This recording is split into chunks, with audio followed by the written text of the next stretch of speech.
Hello students, आज हमारे पास एक पीवाईक्यू है जो 2023 में बोर्ड एग्जाम में पूछा गया था। और इस क्वेश्चन में हमें कहा गया है right the IUPAC naming of the following coordination compounds. तो यहाँ पे हमें दो कोऑर्डिनेशन कंपाउंड दिए गए हैं और इनकी आईयूपीएसी नेमिंग करनी है। आईयूपीएसी नेमिंग करते टाइम हमें सबसे पहले आइडेंटिफाई करना है कि जो कोऑर्डिनेशन स्फीयर है वो कैटायनिक है या एनायनिक।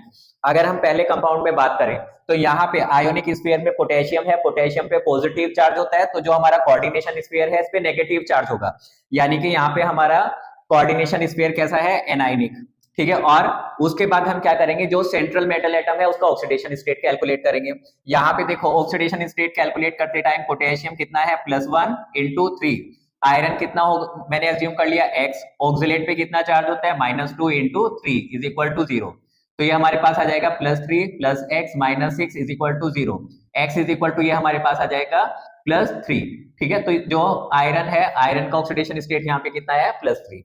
अब देखो जब नेमिंग करेंगे तो याद रखना, जब एनायनिक कॉम्प्लेक्स है तो सबसे पहले हम कैटायन को लिखते हैं। कैटायन यहाँ पे क्या होगा, पोटेशियम। और दूसरी चीज याद रखोगे कि पोटेशियम का p स्मॉल रहेगा। उसके बाद number and name of ligands. Ligands यहाँ पे हमारे पास है 3, तो उसके लिए मैंने यूज किया ट्राई। और लिगेंड्स क्या है, ऑक्सीलेट, और इसके लिए हम नेमिंग यूज करेंगे ऑक्सीलेटो। उसके बाद जो हमारा सेंट्रल मेटल एटम है इसमें हम 8 ऐड कर देंगे, तो ये हो जाएगा फेरेट। और इसके बाद इसका ऑक्सीडेशन स्टेट कितना है, 3। तो इस कॉम्प्लेक्स का आईयूपीएसी नेम हो जाएगा पोटेशियम ट्राई ऑक्सीलेटो फेरेट 3। अब सेकंड कॉम्प्लेक्स अगर हम देखें, यहाँ पे आयोनिक स्फीयर है सल्फेट, इस पे -2 चार्ज होता है, तो यहाँ पे कितना चार्ज हो जाएगा, पॉजिटिव, यानी कि जो कॉम्प्लेक्स हमारा है ये कैटायनिक है। कैटायनिक कॉम्प्लेक्स की नेमिंग हम कैसे करेंगे, सबसे पहले हम लिगेंड्स लिखेंगे। लिगेंड्स यहाँ पे डिफरेंट है तो उनको हम अल्फाबेटिकल लिखेंगे, यानी कि ये हो जाएगा पेंटा एमाइन। उसके बाद क्लोराइडो,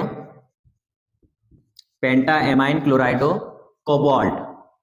और इसके बाद इसका ऑक्सीडेशन स्टेट यहाँ पे कोबाल्ट की आ जाएगी 3, कोबाल्ट 3।